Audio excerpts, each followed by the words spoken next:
মানুষ আমরা মনে করি আশেপাশে, বাড়ির আশেপাশে 3.5 হাত গর্ত করে যেখানে লাশ রাখা হয় সেখানে মনে করি কবর। নারে বাজান না, কবর বলতে বোঝায় মানুষের মৃত্যুর পর থেকে শুরু করে কিয়ামত পর্যন্ত জগৎটাকে বলা হয় কবরের জগৎ। সুতরাং বাবারা আমার, আমরা যারা আগুনে পুড়ে মারা যায়, যারা পানিতে ডুবে মারা যায়, যারা হাঙ্গর কুমিরে খেয়ে ফেলে, তাদের কবর কোথায়? ইয়া দ্বারা মুসলমান শুনে নেন, আমার আল্লাহ তোমাকে বানাইতে সময় লাগবে না, হুকুম দিলে হয়ে যাবা।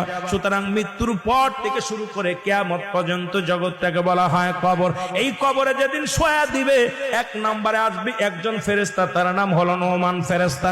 মুসলমান শুনে নেন, আমরা জানি কবরে শোয়ানো পর মুনকার নেকির আসবে। এই ভাইরা আমার, মুনকার নেকির আসার আগে নোমান ফেরেশতা আসবে, কবরে ঢুকে যাবে। সব মুসলমান ডাকতে বলবে, ভাই ওঠো, তোমার ভিতরে রূহটা দেয়া হলো। আজরাইল আলাইহিস সালাম রূহটা বাইর করেছে, আমার আল্লাহ তোমাকে জানটা দিয়েছে।